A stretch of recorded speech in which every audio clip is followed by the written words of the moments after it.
October 3rd, 2019, 2:37 in the afternoon. Sarah Chen is folding laundry in her kitchen when she hears her husband's voice coming through the baby monitor sitting on the counter. But her husband isn't home. He's 90 miles away in Columbus, Ohio, at a firefighter training conference, or at least that's what he told her. The voice coming through that small plastic device is crystal clear. He's laughing. Then she hears another voice, a woman's voice, a voice she recognizes. And in the next 47 seconds, everything Sarah thought she knew about her 15-year marriage, about the father of her children, about the man she trusted with her life, shatters into 1,000 pieces. What Sarah heard on that recording didn't just end her marriage. It exposed a conspiracy so calculated, so deliberate, that it would eventually involve the FBI, destroy multiple families, send people to prison, and reveal a plot that may have put Sarah's own life in danger. This is that story. Before we go any further, you need to understand something about Sarah Chen. She wasn't the paranoid type. She wasn't the kind of wife who checked her husband's phone or demanded passwords or tracked his location. She was a nurse, a mother of two, a PTA volunteer who organized bake sales and helped with homework and trusted her husband completely. Mark Chen was a decorated firefighter with 20 years on the force. The kind of guy who coached Little League on weekends and helped elderly neighbors with their groceries. The kind of man everyone in Cedar Grove, Ohio, trusted. The kind of man you'd never suspect of anything. But here's what you need to know before we dive into this story. What Sarah discovered wasn't just an affair. It was a meticulously planned scheme that had been in motion for 14 months. A scheme involving stolen money, hidden bank accounts, forged documents, and a conspiracy between two people that would ultimately steal over $250,000 from their own families. And when investigators finally pieced together the full picture, they found something that made Sarah's blood run cold. 3 weeks before Mark left for that conference in Columbus, he had increased Sarah's life insurance policy to $500,000 without telling her. The baby monitor that Sarah slipped into her husband's suitcase on that October morning was a last-minute decision. A desperate move by a woman who felt crazy for even considering it. She almost didn't do it. She almost talked herself out of it. But something in her gut, some instinct she couldn't ignore, told her that something was wrong. That small decision, that moment of doubt, that tiny device tucked into the side pocket of a suitcase, would unravel one of the most shocking betrayals in Cedar Grove history. By the time this story is over, you'll know exactly what Sarah heard on that recording. You'll know who the woman was. You'll know about the money, the lies, the carefully constructed alibis. You'll know about the prosecutor who called it one of the most calculated frauds he'd ever seen.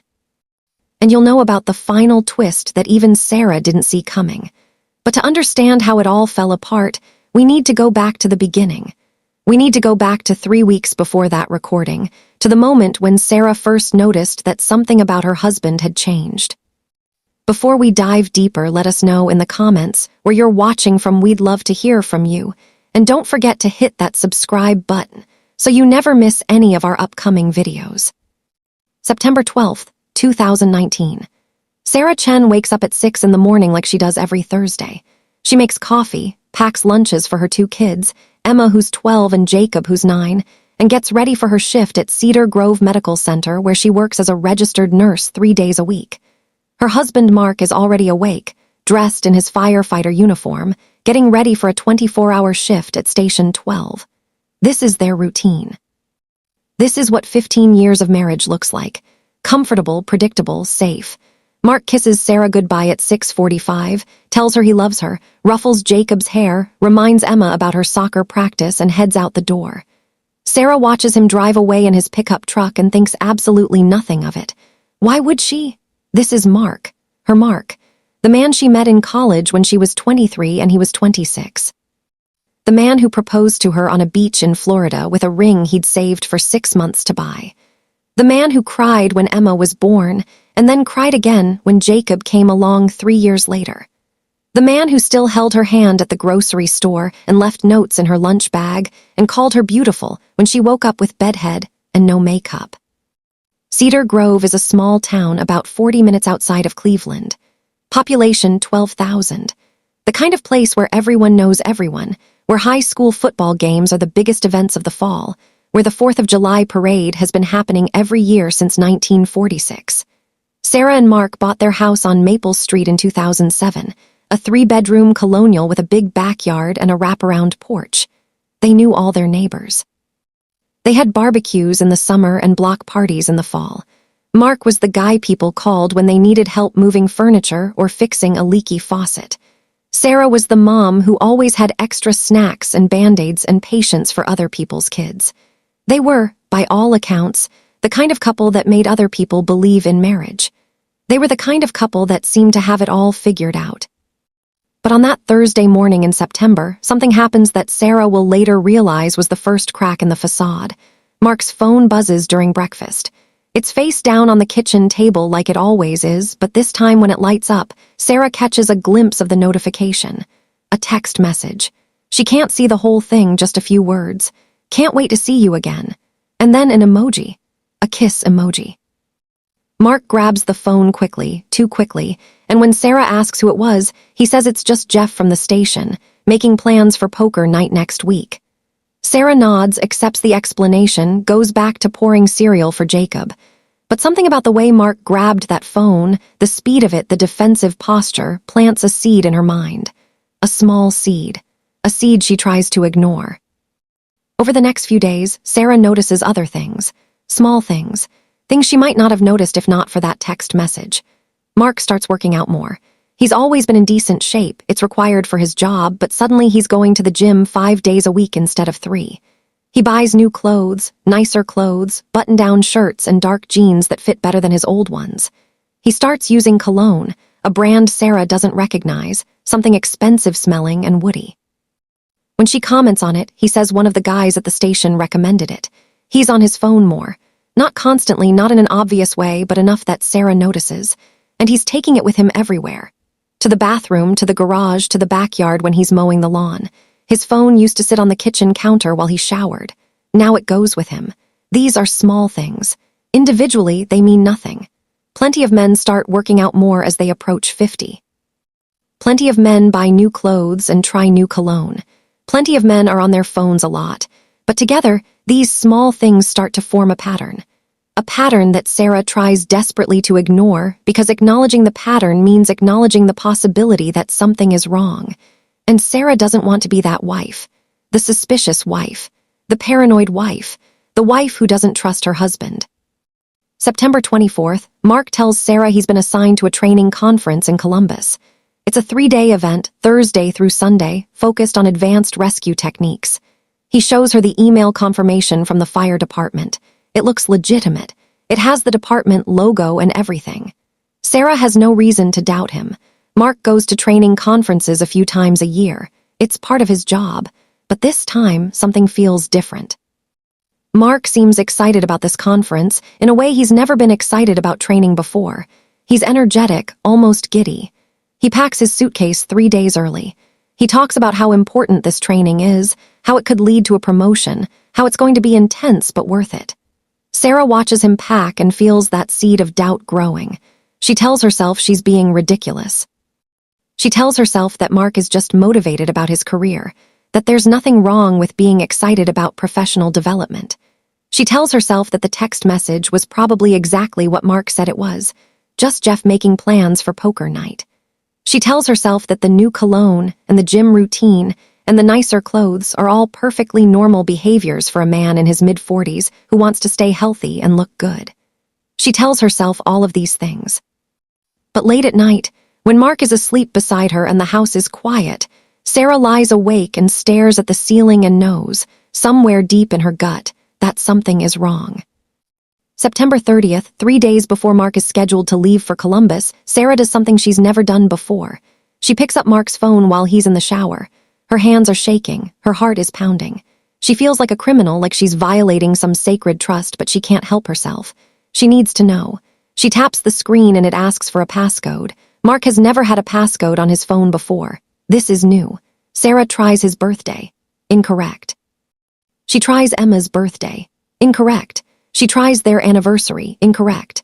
After 3 failed attempts, the phone locks her out for 60 seconds. Sarah puts the phone back exactly where she found it and walks away, her heart hammering in her chest. When Mark gets out of the shower, he picks up his phone like nothing happened. Sarah acts normal, asks him what he wants for dinner, kisses him on the cheek, but inside she's screaming. Inside she knows. A passcode on his phone. A passcode he's never mentioned. A passcode she doesn't know. That's not nothing. That's something big. That night after Mark falls asleep, Sarah sits on the couch in the dark living room and opens her laptop. She types into Google how to catch a cheating husband. The search results are overwhelming. Articles, forums, advice columns, private investigator websites. She clicks on one of the forums, a support group for people who suspect their spouses of cheating. She reads through the threads, stories from women just like her, women who noticed small changes, women who ignored their instincts, women who found out too late. One thread catches her eye. It's titled "What Worked for Me," and it's written by a woman who says she caught her husband by hiding a baby monitor in his suitcase during a business trip. The woman explains that baby monitors have better range than most GPS trackers, that they're less obvious than hidden cameras, that the audio quality is surprisingly good. She says she bought one on Amazon, slipped it into the side pocket of her husband's suitcase, and listened to everything he did for 3 days. She says it was the worst and best decision she ever made. Worst because she heard things she could never unhear. Best because it gave her the truth. Sarah sits there in the dark, reading this stranger's story, and makes a decision. She opens Amazon on her phone and searches for baby monitors. She finds one with good reviews, long battery life, and a smartphone app that lets you listen from anywhere. She adds it to her cart. She hesitates for a moment, her finger hovering over the purchase button. This feels wrong. This feels like she's crossing a line. But then she thinks about the passcode on Mark's phone, the text message with the kiss emoji, the new cologne and the gym routine and the way he's been distant during conversations, present in body but absent in mind. She thinks about 15 years of marriage, 2 children, a life they built together, and she clicks purchase, 1-day shipping. It will arrive October 2nd, the day before Mark leaves for Columbus. October 2nd, the baby monitor arrives in a brown Amazon box. Sarah signs for it at the door, brings it inside, and hides it in the back of her closet behind a stack of sweaters. She feels guilty. She feels ashamed. She feels like she's about to do something unforgivable, but she also feels determined. She needs to know the truth. That evening, Mark is in the garage working on something. Sarah doesn't know what and doesn't ask. She takes the baby monitor out of the box, reads the instructions, downloads the app on her phone. She tests it to make sure it works. She places the monitor in the kitchen and walks upstairs to the bedroom. She opens the app and can hear everything. The hum of the refrigerator, the tick of the kitchen clock. It works perfectly. She deletes the app from her phone, reinstalls it, makes sure Mark won't see it if he happens to glance at her screen. She's thought of everything, or at least she thinks she has. What Sarah doesn't know yet is that this small device, this innocent-looking baby monitor that cost $49 on Amazon, is about to change her life in ways she cannot possibly imagine. October 3rd, early morning. Mark is packing last-minute items into his suitcase. Toiletries, phone charger, a book he probably won't read. Sarah watches from the doorway of their bedroom, holding a cup of coffee, trying to act normal. Mark is cheerful, whistling while he packs, talking about the conference schedule, mentioning that cell service might be spotty at the training facility so she shouldn't worry if he doesn't text much. Sarah nods, smiles, says she understands. Inside, her stomach is churning. Mark zips up his suitcase, sets it by the bedroom door, heads downstairs to say goodbye to the kids. Sarah waits until she hears his footsteps on the stairs, then moves quickly. She opens his suitcase, slides the baby monitor into the side pocket, covers it with a folded t-shirt. Her hands are trembling. She zips the suitcase back up, steps away from it, tries to calm her breathing. 30 seconds later, Mark comes back upstairs, grabs the suitcase, kisses Sarah goodbye. "I love you," he says. "Love you too," Sarah replies, and then he's gone. Sarah stands at the window and watches his truck pull out of the driveway and disappear down Maple Street. She picks up her phone, opens the baby monitor app, and waits. For the first few hours, Sarah hears nothing but road noise. The rumble of Mark's truck on the highway. The occasional sound of him changing radio stations or taking a phone call. The phone calls are brief, work-related, nothing suspicious. Sarah goes about her Thursday trying to act normal. She drives Emma to school, takes Jacob to his friend's house, goes to the grocery store, does laundry. But the whole time, her phone is in her pocket, the baby monitor app running in the background, earbuds ready in case she needs to listen. By Thursday afternoon, Mark has apparently arrived at his hotel in Columbus. Sarah hears the sounds of him checking in, the hotel clerk asking for his ID and credit card, Mark making small talk about the weather. She hears him unlock his hotel room door, the rustle of him setting down his suitcase, the click of the door closing behind him. And then silence. For 20 minutes, nothing. Sarah wonders if he's unpacked the suitcase, if he's found the monitor, if her cover is blown. But then she hears the sound of the shower turning on, the bathroom door closing, the muffled sound of water running. Mark hasn't found it. He has no idea. Thursday evening, Sarah listens to Mark order room service. She hears him on the phone with someone from the conference, confirming tomorrow's schedule. She hears him video call Emma and Jacob to say goodnight, his voice warm and fatherly, asking about their day, telling them he misses them. Sarah listens to this and feels a wave of confusion. This is the Mark she knows, the good dad, the loving husband. Maybe she's wrong. Maybe this whole thing is a terrible mistake. Maybe she's destroying her marriage over nothing. She considers deleting the app, forgetting the whole thing, never mentioning it to anyone. She considers just trusting him. But then she remembers the passcode on his phone, the text message, the gut feeling that won't go away, so she keeps listening. Thursday night, Mark goes to bed early. Sarah can hear him moving around the hotel room, brushing his teeth, setting an alarm on his phone. Then the lights click off and there's silence. Sarah goes to bed too, her phone on the nightstand beside her, the app still running. She sleeps poorly, waking up every hour to check if there's been any sound. There hasn't. Just Mark sleeping in a hotel room 90 miles away, just a normal business trip. Maybe that's all this is. Friday morning, Sarah wakes up at 6 and immediately checks the app. She can hear Mark's alarm going off. She hears him groan, shut it off, shuffle to the bathroom. She hears him get ready for the day, the sounds of the shower, the electric toothbrush, the rustle of him getting dressed. She hears him leave the hotel room, the door closing behind him, and then the audio gets quieter as he walks away from the suitcase. For the next several hours, Sarah hears almost nothing.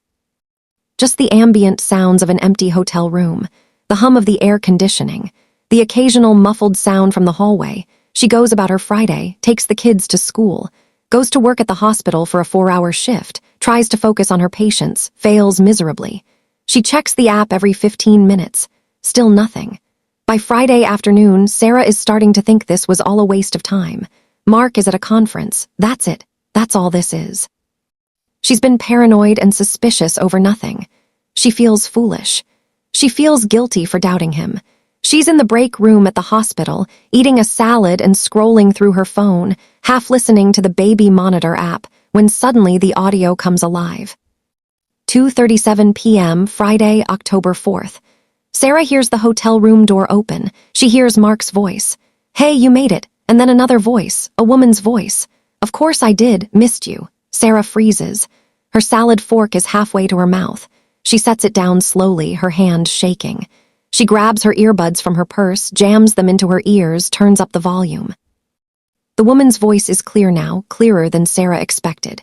The baby monitor is picking up everything. She hears the sound of kissing, lips on lips, heavy breathing, the rustle of clothing. The woman laughs, a light, happy laugh. "How long do we have?" the woman asks. Mark's response makes Sarah's stomach drop. "Sarah thinks I'm at training until Sunday. We've got all weekend." The woman laughs again. Poor Sarah. She has no idea. And then Mark says something that Sarah will never forget. She'll never know. "She trusts me completely." Sarah's vision goes blurry. Her hands are shaking so badly she almost drops her phone. She stands up from the break room table, stumbles to the bathroom, locks herself in a stall. She leans against the wall and listens. She listens to her husband of 15 years with another woman. She listens to them talk about her like she's a fool. She listens to intimate sounds she wishes she could unhear. And then, about 10 minutes in, she hears something that stops her cold. She recognizes the woman's voice. It's Jennifer Hayes. Jennifer, the wife of Dan Hayes, Mark's partner at the fire station. The woman Sarah has known for 8 years. The woman she's had dinner with dozens of times. The woman whose kids play with Emma and Jacob. The woman Sarah considered a friend. Sarah replays the audio, listening again to the woman's voice, trying to convince herself she's wrong. But she's not wrong. She knows Jennifer's voice. She's heard it 1,000 times at PTA meetings and soccer games and barbecues. It's her. It's absolutely her. Sarah sits on the bathroom floor of Cedar Grove Medical Center and cries. Not loud, heaving sobs, just quiet tears streaming down her face. She doesn't know how long she sits there. 10 minutes. 20. Eventually, one of her coworkers knocks on the bathroom door, asks if she's okay. Sarah says she's fine, just feeling sick, thinks she might need to go home early. She washes her face, collects her things, tells her supervisor she has a migraine. She drives home in a daze, barely paying attention to the road. She pulls into her driveway, sits in her car for 5 minutes, staring at nothing. Then she goes inside, walks upstairs to her bedroom, closes the door, and lies down on her bed. She puts her earbuds back in and listens to the recording again. And again. And again. By the time Emma and Jacob get home from school, Sarah has listened to it 7 times. She's memorized every word, every laugh, every sound. Friday evening is a blur. Sarah orders pizza for the kids because she can't bring herself to cook. She helps Jacob with his math homework even though she can barely focus on the numbers. She watches Emma practice her soccer drills in the backyard and feels like she's watching her life from outside her own body. At 8 p.m., Mark calls. "Hey, honey," he says, his voice warm and familiar. "How was your day?" Sarah wants to scream. She wants to tell him she knows everything. She wants to play the recording for him right now, over the phone, and listen to him scramble for an explanation. But she doesn't. Instead, she says, "Fine, how's the conference?" Mark launches into a story about some training exercise they did, something about ladders and rescue techniques.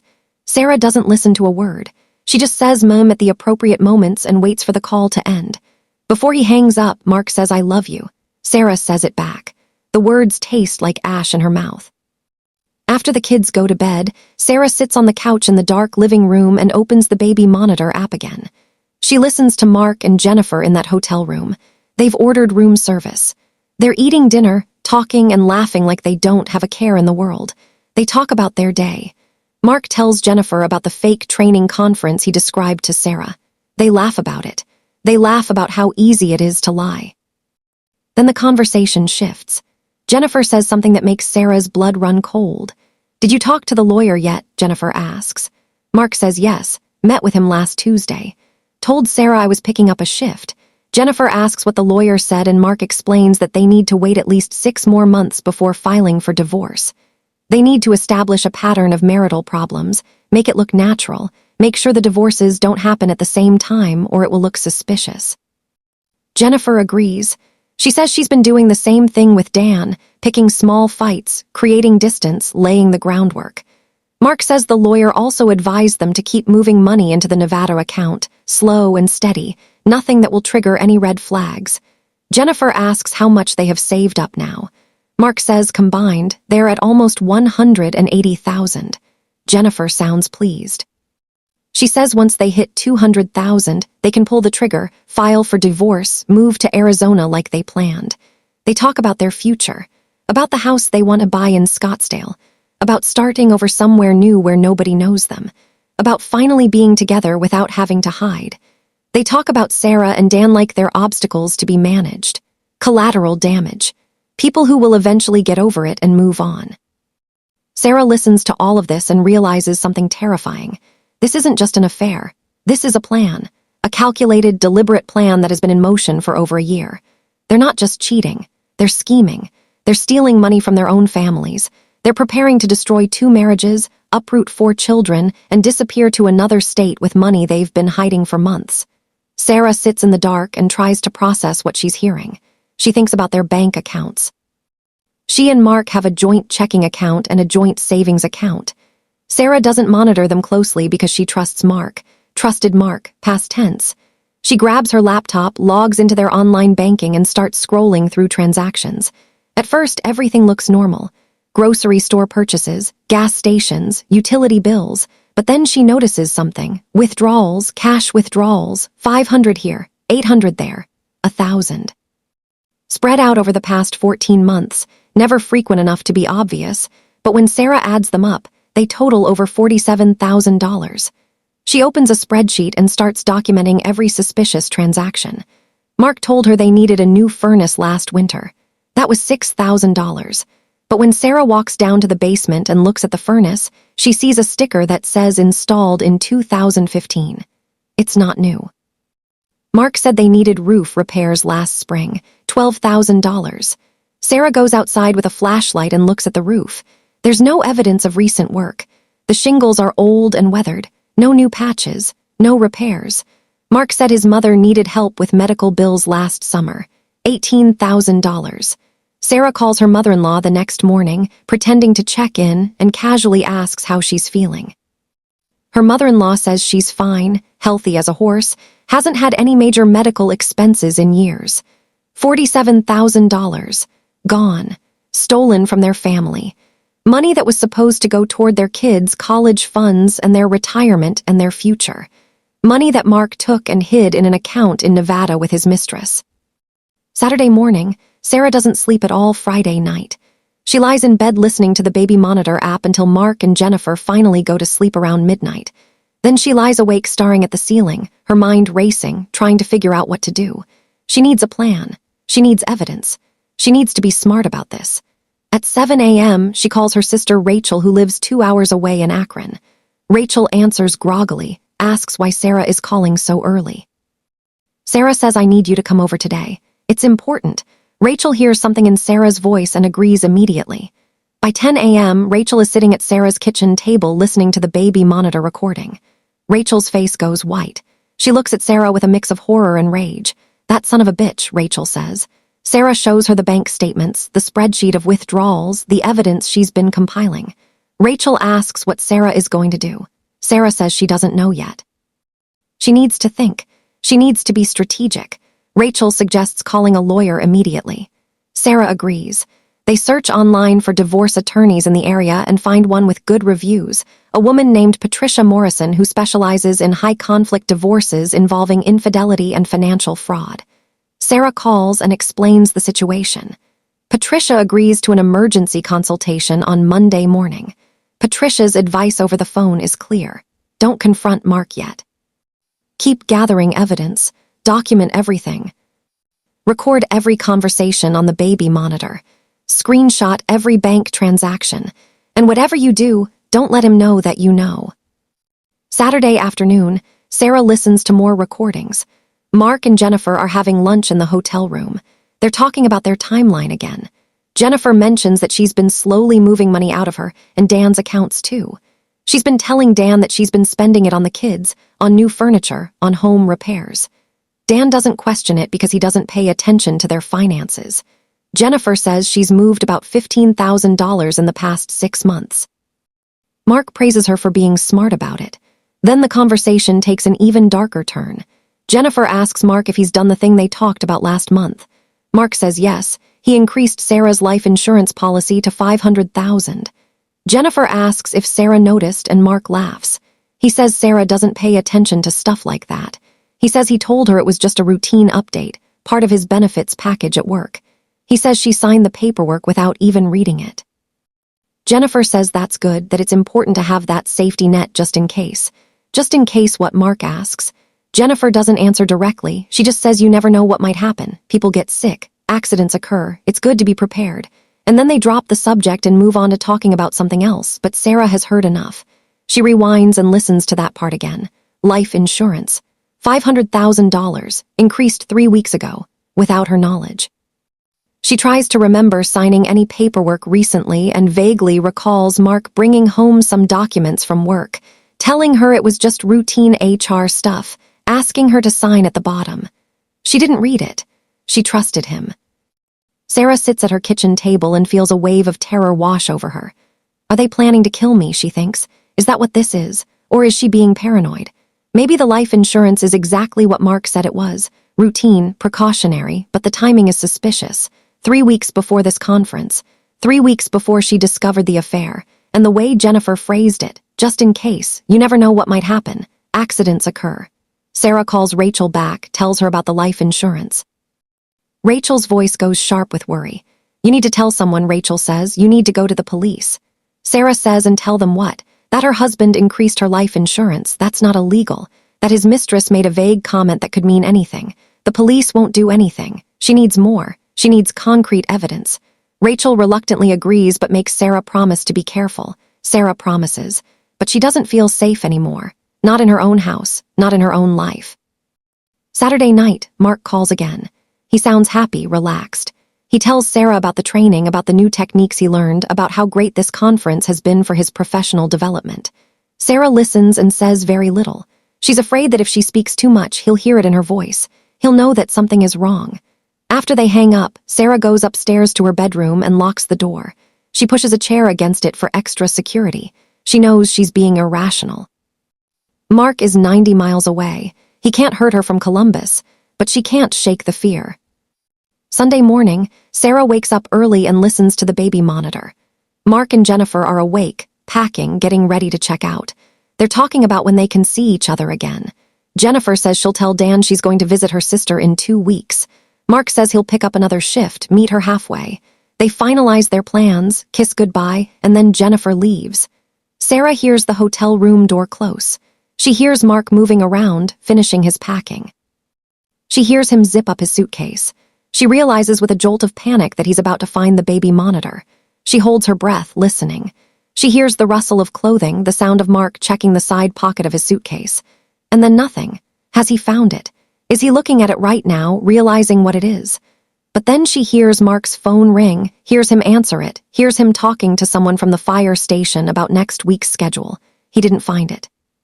He zipped up the suitcase without checking the pocket thoroughly. Sarah exhales. She's safe, for now. Mark checks out of the hotel and starts the drive home. Sarah listens to road noise for an hour and a half. She tries to prepare herself for seeing him, for acting normal, for pretending she doesn't know. At noon, Mark's truck pulls into the driveway. Sarah is in the kitchen making lunch for the kids. She hears the front door open. "Honey, I'm home," Mark calls out. Emma and Jacob run to greet him. Sarah walks slowly into the living room. Mark is hugging the kids, smiling, asking about their weekend. Then he looks up and sees Sarah. He walks over and kisses her on the cheek. "Missed you," he says. Sarah forces a smile. "Missed you too." She can barely look at him. The rest of Sunday is agony. Mark unpacks, showers, settles back into family life. He tells elaborate stories about the conference, about the instructors, about the other firefighters he met. He shows Sarah a certificate he received, some fake credential he probably made himself or got from a friend. He's so convincing, so natural. Sarah watches him interact with Emma and Jacob, watches him help Jacob with a Lego project, watches him ask Emma about her soccer game yesterday. He's a good dad. He's patient and attentive and kind. How can this be the same man she heard on those recordings? How can he lie so effortlessly? Sunday evening, after the kids are in bed, Mark suggests they watch a movie together. Sarah agrees because she doesn't know what else to do. They sit on the couch, Mark's arm around her shoulders, watching some action movie Sarah can't focus on. Halfway through, Mark leans over and kisses her. Sarah freezes. She can't do this. She can't pretend everything is normal. She pulls away gently and says she's tired, thinks she's coming down with something. Mark looks concerned. "Do you need anything?" he asks. "Water, medicine." Sarah says no, she just needs to sleep. She goes upstairs, locks herself in the bathroom, and cries as quietly as she can. Monday morning, October 7th. Sarah drops the kids at school and drives straight to Patricia Morrison's law office in downtown Cedar Grove. Patricia is a woman in her late 50s with sharp eyes and a no-nonsense demeanor. Sarah walks into her office and plays the baby monitor recordings. Patricia listens without interrupting. When the recordings end, Patricia sits back in her chair and lets out a low whistle. "This is bad," Patricia says, "but it's also good. You have evidence." Concrete, undeniable evidence of adultery and financial fraud.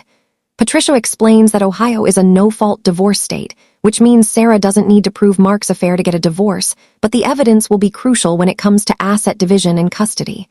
Patricia asks about the money Mark has been hiding. Sarah shows her the bank statements, the spreadsheet, the list of fake expenses. Patricia says this is potentially criminal. Theft, fraud, embezzlement from the marriage. She recommends contacting the local district attorney's office, but she warns Sarah that going the criminal route could complicate and delay the divorce proceedings. Sarah says she doesn't care about complications. She wants Mark to face consequences. She wants him to pay for what he's done. Patricia outlines a strategy. First, file for an emergency restraining order and immediate asset freeze. This will prevent Mark from moving any more money out of their accounts. Second, file for divorce with a petition for full custody of the children based on Mark's demonstrated dishonesty and potential financial instability. Third, contact Dan Hayes, Jennifer's husband, and inform him of the affair. This serves two purposes. It gives Dan the opportunity to protect himself financially, and it creates a second victim who can potentially testify or provide additional evidence. Fourth, contact the district attorney with the recordings and financial evidence. Let the state decide if criminal charges are warranted. Sarah listens to all of this and feels a strange sense of calm. For the first time since Friday afternoon, she feels like she's not drowning. She has a plan. She has a professional on her side. She has evidence. Patricia says she'll start drafting the paperwork today, and they can file everything by end of business tomorrow. Sarah thanks her and leaves the office feeling something she hasn't felt in days. Control. She has control over her own life again. Monday afternoon. Sarah sits in her car outside Emma's school, waiting for pickup time when her phone rings. It's an unknown number. She almost doesn't answer, but something tells her to pick up. "Hello," she says. The voice on the other end is male, breathless, angry. "Is this Sarah Chen?" the voice asks. "Yes," Sarah says. "Who is this?" The voice says this is Dan Hayes, Jennifer's husband. "I need to talk to you right now." Sarah's stomach drops. "How did you get this number?" she asks. Dan says Jennifer's daughter found her mom's other phone, the one she's been using to text your husband. "I've been reading their messages all morning. I know everything." Sarah doesn't know what to say. She's silent for a long moment. Dan's voice cracks. "Did you know," he asks, "about Mark and Jennifer? Did you know they've been doing this?" Sarah says she just found out Friday. Dan asks how she found out. Sarah considers lying, but what's the point? She tells him about the baby monitor. Dan lets out a bitter laugh. "A baby monitor," he says. "Jesus, we're both idiots." Sarah says she's sorry. Dan says don't be sorry, be angry. "I'm going to kill him. I'm going to kill both of them." Sarah says please don't do anything rash. Dan says it's too late for that. "I'm on my way to your house right now. I know where you live. Mark's there, right?" Sarah says yes, but please don't, just wait. "We need to handle this the right way." Dan says the right way. There is no right way. He hangs up. Sarah's hands are shaking. She calls Mark. He answers on the second ring. "Hey babe, what's up?" Sarah says you need to leave the house right now. Mark sounds confused. "What? Why?" Sarah says Dan knows about you and Jennifer. He's on his way to our house and he's angry. You need to go. Mark's voice changes. It goes cold. "How does Dan know?" he asks. "Did you tell him?" Sarah says no, but it doesn't matter. He knows. Just leave. "I don't want the kids to see this." There's a long pause. Then Mark says, "I'm not going anywhere. This is my house." Sarah says, "Please, Mark, just go." She hangs up and speeds home, her mind racing. She calls her sister Rachel, tells her what's happening, asks her to pick up Emma and Jacob from school and take them to her house in Akron. Rachel agrees immediately. Sarah calls the school office, tells them that Rachel will be picking up the kids today, gives authorization. Then she drives as fast as she dares toward Maple Street. She pulls into her driveway at 3:45 p.m. Mark's truck is there. So is another vehicle, a black SUV that Sarah recognizes as Dan's. Sarah's heart is pounding. She runs to the front door, throws it open. The living room is a disaster, furniture knocked over, a lamp broken on the floor, and in the middle of it all, Mark and Dan. Dan has Mark pinned against the wall, one hand around Mark's throat. Mark's face is red, his hands pushing against Dan's chest. Sarah screams, "Stop." Dan doesn't stop. Sarah runs forward, tries to pull Dan away. Dan is bigger than Mark, 6'3" and solid muscle. He's a firefighter too, strong and enraged. "Let him go," Sarah yells. "Dan, please." Dan finally releases Mark, who collapses to the floor gasping. Dan turns to Sarah, his face twisted in anguish. "Did you know?" he asks again. Sarah says yes. "I found out Friday." Dan's eyes fill with tears. "How long?" he asks. "How long have they been doing this?" Sarah says 14 months. Dan lets out a sound that's half sob, half scream. He turns back to Mark. 14 months, he shouts. "You've been sleeping with my wife for 14 months. You've been in my house. You've eaten at my table. You've played with my kids, and the whole time you were doing this." Mark says nothing. He just sits on the floor, holding his throat, staring at the ground. Dan says, "Say something, apologize, explain, do something." Mark looks up and the expression on his face is not remorse. It's annoyance. "You wouldn't understand," Mark says. Dan lunges forward again. Sarah throws herself between them. "Stop," she screams. "This isn't helping. We need to call the police." Dan says, "I don't need the police. I need him dead." Sarah says if you kill him, you go to prison and your kids lose both parents. Is that what you want? Dan freezes. The fight goes out of him. He steps back, runs his hands through his hair, paces the room like a caged animal. Then they hear sirens. Someone must have called the police, maybe a neighbor who heard the shouting. 2 patrol cars pull up outside. Officers knock on the door. Sarah answers, explains the situation as calmly as she can. The officers separate everyone, take statements. Mark claims Dan attacked him unprovoked. Dan says Mark has been having an affair with his wife. The officers look at Sarah for confirmation. Sarah nods. It's true, I have proof. She shows them her phone, plays one of the baby monitor recordings. The officers listen, exchange glances. One of them says this is a domestic issue, civil matter, not really something they can arrest anyone for. But he suggests that everyone calm down, that Mark and Dan stay away from each other, that if there are threats of violence, they'll have no choice but to make arrests. Dan says I want him arrested for assault. Mark says he assaulted me. The officer says unless someone wants to press charges and go to court, the best solution is for everyone to separate and let the lawyers handle it. Mark agrees to leave. He grabs his keys, walks past Sarah without looking at her, gets in his truck and drives away. Dan stands in the middle of Sarah's destroyed living room and breaks down crying. The officers leave after confirming that no one needs medical attention. Sarah and Dan are alone. Sarah makes coffee. They sit at the kitchen table in silence for a long time. Finally, Dan says I loved her. Sarah says I know, I loved him too. Dan says what do we do now? Sarah says we survive, we protect our kids, we make them pay. Dan looks at her.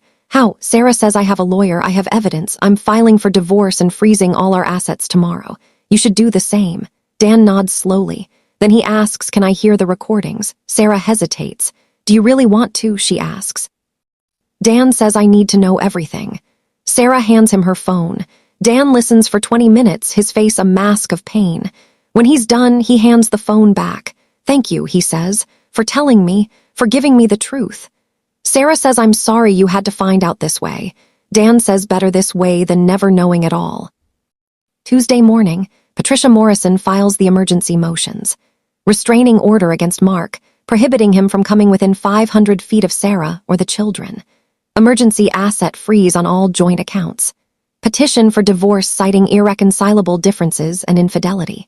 Petition for full custody with supervised visitation only. Mark is served with the papers at the fire station. According to Sarah's friend who works at the courthouse, Mark's face went white when he read them. He immediately calls a lawyer. By Tuesday afternoon, the asset freeze is in place. Mark cannot access their joint accounts. He cannot withdraw money, cannot transfer funds, cannot do anything without court approval.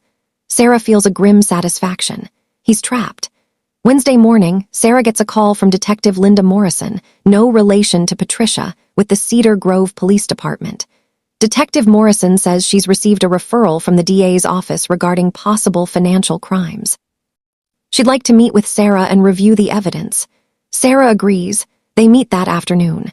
Sarah brings printouts of the bank statements, the spreadsheet of withdrawals, transcripts of the relevant baby monitor recordings. Detective Morrison listens carefully, takes notes, asks detailed questions.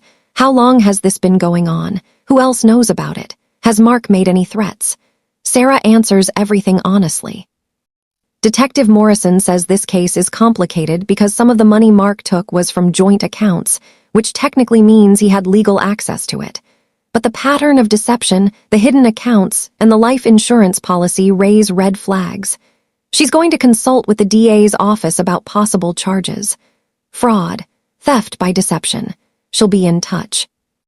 Thursday, the local news picks up the story. Not the whole story, just the bare bones. Decorated firefighter Mark Chen in the middle of a contentious divorce involving allegations of infidelity and financial misconduct. The fire department launches an internal investigation. Mark is suspended with pay pending the outcome. His union rep releases a statement saying that the allegations are part of a bitter divorce and should not be taken as fact. But the damage is done. Everyone in Cedar Grove knows. Sarah can't go to the grocery store without people staring. Some are sympathetic, some are judgmental, some are just curious. Sarah stops going out unless absolutely necessary. She keeps the kids home from school for a few days because Emma came home crying. saying some of the other kids were asking her if her dad was a criminal. Sarah holds her daughter and promises her that everything will be okay, even though she's not sure she believes it herself. Friday, 1 week after Sarah first heard the recording, Jennifer Hayes contacts her. She sends a text message. "Sarah, we need to talk. Please call me." Sarah deletes it. Jennifer calls. Sarah doesn't answer. Jennifer leaves a voicemail. "Please, Sarah, I know you're angry, but let me explain. There's no explanation that will make this okay," Sarah thinks. She blocks Jennifer's number. That evening, Mark shows up at the house despite the restraining order. He doesn't knock. He just stands on the front lawn, looking up at the bedroom window where he knows Sarah can see him. Sarah calls the police. By the time they arrive, Mark is gone. But he's left something on the porch, a letter. Sarah waits until the police leave, then she opens it. The letter is handwritten, Mark's familiar messy scrawl. It says, "Sarah, I never meant to hurt you. I know that sounds hollow, but it's true. What happened with Jennifer wasn't planned. It just happened. And yes, I made mistakes with the money, but I was going to pay it back. I was going to fix everything. You didn't give me a chance. You just destroyed everything. Our marriage, my career, our family.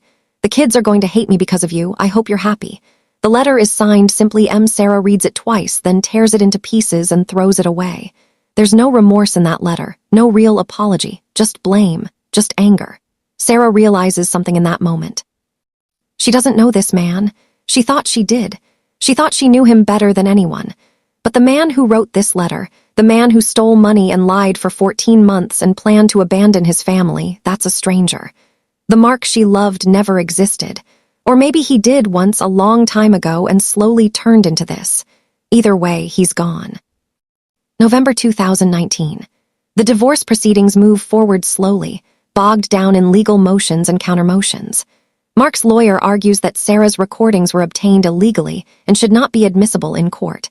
Patricia Morrison argues that Ohio is a one-party consent state for recordings, and since the baby monitor was Sarah's property placed in Mark's suitcase, which was community property, the recordings are legal. The judge sides with Patricia. The recordings are admissible. Mark's lawyer then argues that the money Mark took from their joint accounts was not theft because he had legal access to those accounts. Patricia argues that the pattern of deception and the hidden Nevada account demonstrate intent to defraud. The judge orders a forensic accounting of all marital assets. Meanwhile, the district attorney decides to pursue criminal charges, not for theft from the joint accounts, but for embezzlement from the Cedar Grove Firefighters Charity Fund. Turns out, Mark had been treasurer of the charity for the past 3 years. Turns out, there are discrepancies in the books. Turns out, $67,000 is missing from the fund, money that was supposed to go towards supporting families of fallen firefighters. The DA subpoenas Mark's bank records and finds deposits that correlate with withdrawals from the charity account. Mark is arrested on December 5, 2019, and charged with embezzlement and fraud. News coverage explodes. This is no longer just a messy divorce. This is a betrayal of the entire firefighting community. Mark's face is on every local news channel, decorated firefighter accused of stealing from charity. The families of fallen firefighters are interviewed. They talk about how much the charity meant to them, how it helped them during the darkest time of their lives, how betrayed they feel. Mark's union drops his defense. His fellow firefighters publicly distance themselves from him. He's released on bail, but he's unemployable. His reputation is destroyed. His career is over. And Sarah watches all of this from a distance, feeling nothing. Not satisfaction, not vindication, just emptiness. Jennifer Hayes is also charged, not with embezzlement, but as an accessory. She knew about the money. She helped hide it. She faces 3 to 5 years. She takes a plea deal. She agrees to testify against Mark in exchange for a reduced sentence. Dan Hayes files for divorce. He gets full custody of their 3 children. Jennifer is forbidden from seeing them except for supervised visitation twice a month. Her own children barely speak to her. Sarah hears through the grapevine that Jennifer is living with her mother in another town, that she's working as a waitress, that her nursing license has been suspended pending investigation. Sarah feels no pity. The criminal trial against Mark begins in March 2020, just before the world shuts down for COVID. The trial lasts 2 weeks. Sarah attends every day. She sits in the gallery and watches Mark try to defend himself. His lawyer argues that Mark was borrowing the money, that he intended to pay it back, that there was no criminal intent. The prosecutor presents evidence of the hidden Nevada account, of the conversations on the baby monitor recordings where Mark and Jennifer discuss their plan to disappear to Arizona. The prosecutor argues that this was a calculated, premeditated scheme. Mark takes the stand in his own defense. It's a disaster. Under cross-examination, he admits to the affair. He admits to taking money from the charity fund. He claims it was a loan, that he was going through financial difficulties, that he was going to replace every penny. The prosecutor asks why, if it was a loan, he didn't tell anyone about it, why he hid it, why he created a secret bank account in another state. Mark has no good answer. He stammers, contradicts himself, looks guilty. The jury deliberates for 6 hours. They find him guilty on all counts: embezzlement, fraud, theft. The judge sentences him to 7 years in prison. Mark shows no emotion. He's led away in handcuffs. Sarah watches him go and feels something break inside her. Not her heart. That broke a long time ago, something else. Some last thread of connection to the man she thought she knew. When he's gone, she stands up and walks out of the courthouse. Outside, reporters shout questions at her. "Mrs. Chen, how do you feel about the verdict? Mrs. Chen, do you have a statement?" Sarah says nothing. She just gets in her car and drives home. The divorce is finalized in July 2020. Sarah gets the house, full custody of Emma and Jacob, and a significant portion of the marital assets once they're recovered. Mark gets supervised visitation twice a month when he's eventually released from prison. The life insurance policy is canceled. The Nevada account is seized and the money is divided, half going to Sarah as part of the divorce settlement, half going to restitution for the charity fund. It takes months for all the financial issues to be sorted out. Sarah uses some of the money to pay off the mortgage. Some goes into college funds for the kids. Some goes to legal fees. She goes back to work full-time at the hospital. It's hard at first. She has to explain the situation to her supervisor, has to deal with curious coworkers, has to rebuild her professional reputation. But she's a good nurse and her skills haven't changed. She throws herself into work. It helps. It gives her something to focus on besides the wreckage of her personal life. Emma and Jacob are struggling. Emma, now 13, is angry all the time. She blames Sarah for sending her father to prison.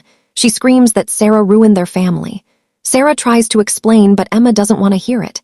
Jacob, now 10, is quieter. He internalizes everything. His grades drop. He starts having nightmares. Sarah gets them both into therapy. It helps slowly. The therapist is patient and kind and helps them understand that what happened wasn't their fault, that their parents' choices aren't a reflection on them. It takes time, months, years, but gradually things improve. Sarah starts a support group for people who have been betrayed by their spouses. It meets every Tuesday evening at the community center.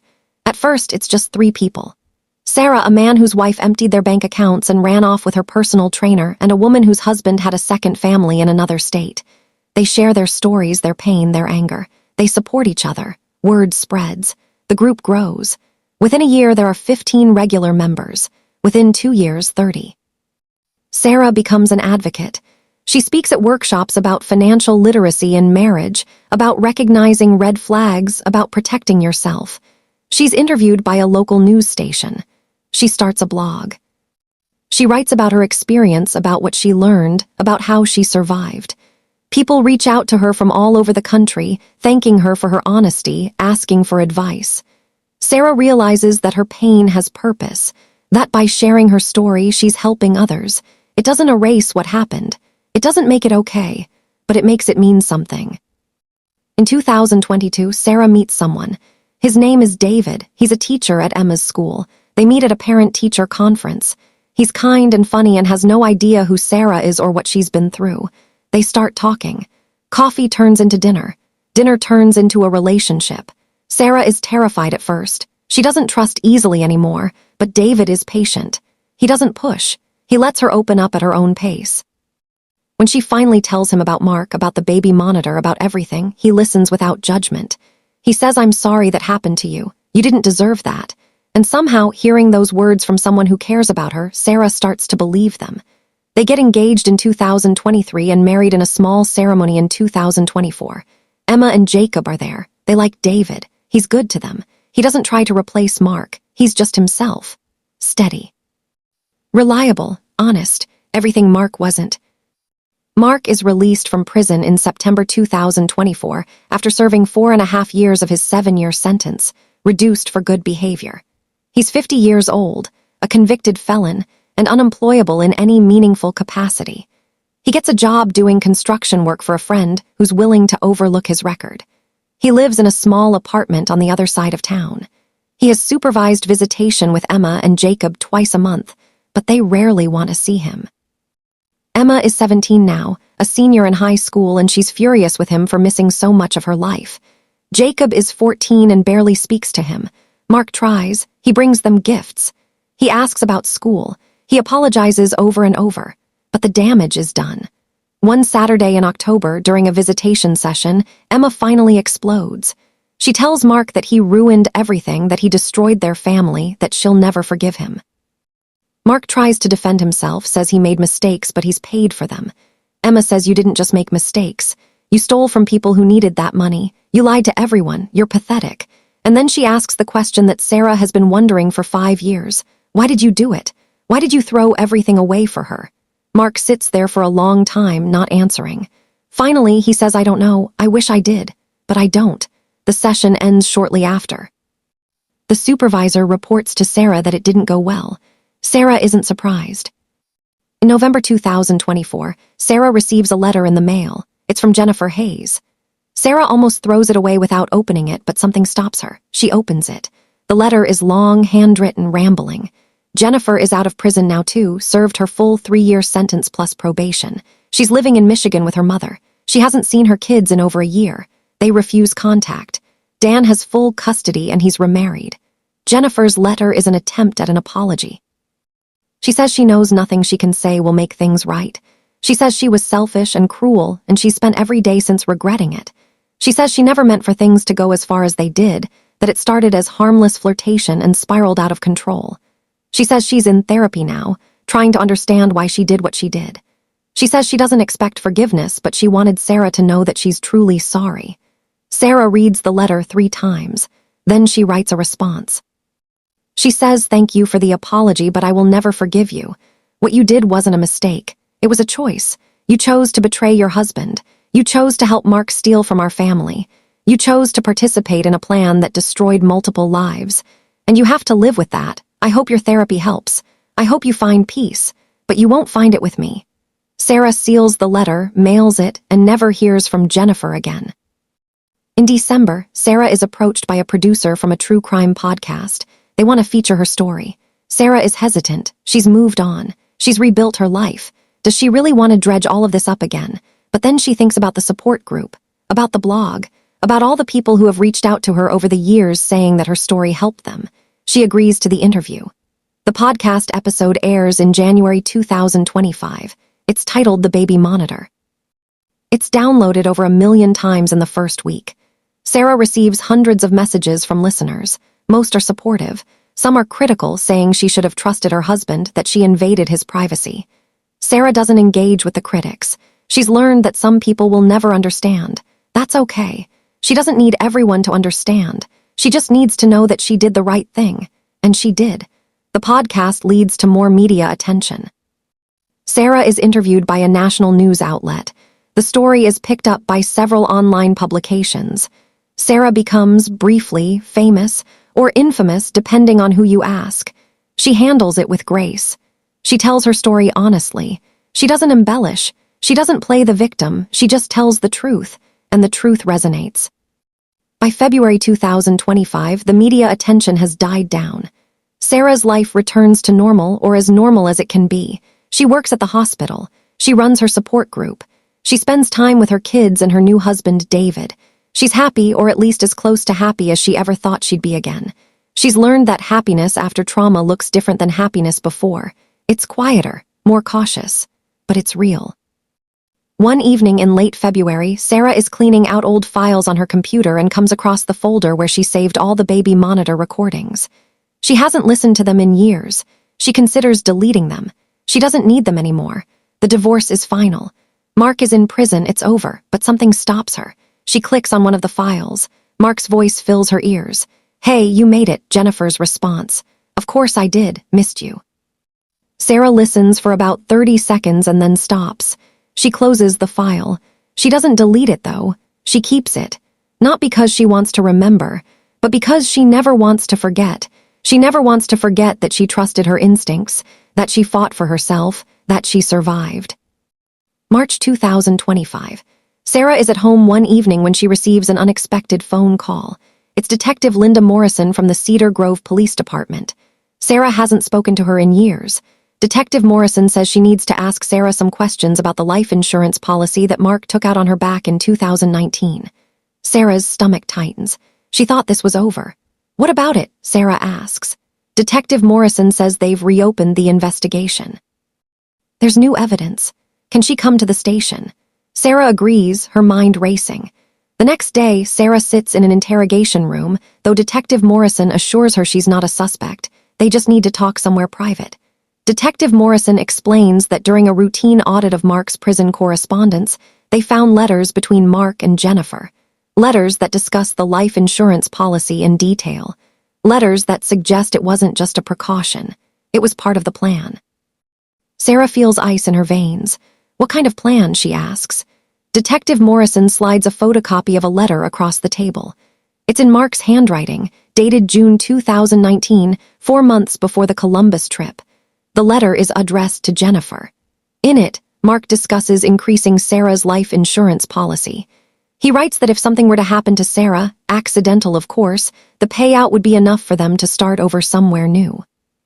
He writes that they need to be patient, that they need to establish the policy and wait at least a year before anything happens so it doesn't look suspicious. He writes that accidents happen all the time. People fall downstairs. People have car crashes. People die in house fires. And Mark is a firefighter. He would know how to make it look accidental. Sarah can't breathe. She reads the letter 3 times. Detective Morrison says they found Jennifer's response in a later letter. She agreed with the plan. She suggested they wait until after the divorce paperwork was filed. That way, if anything happened to Sarah, Mark would already be legally separated and the insurance payout wouldn't be part of the marital estate. It would be his alone. They were planning to kill me, Sarah says, her voice barely a whisper. Detective Morrison says they don't know for sure if they would have gone through with it, but they were discussing it. They were planning it, and that's conspiracy to commit murder. Sarah asks if they can be charged. Detective Morrison says they're building a case right now. The letters are strong evidence, but they need more. They're interviewing Mark and Jennifer separately, seeing if one will flip on the other. Sarah asks what happens now. Detective Morrison says you go home, you live your life, and you let us handle this. Sarah nods. She stands up on shaky legs and leaves the police station. She sits in her car for a long time, staring at nothing. That baby monitor didn't just save her marriage. It didn't just expose a theft. It saved her life. If she hadn't found out about the affair when she did, if Mark and Jennifer had stuck to their plan, if they'd waited another year or 2 and then orchestrated an accident, Sarah would be dead. Emma and Jacob would be without a mother, and Mark would have gotten away with it.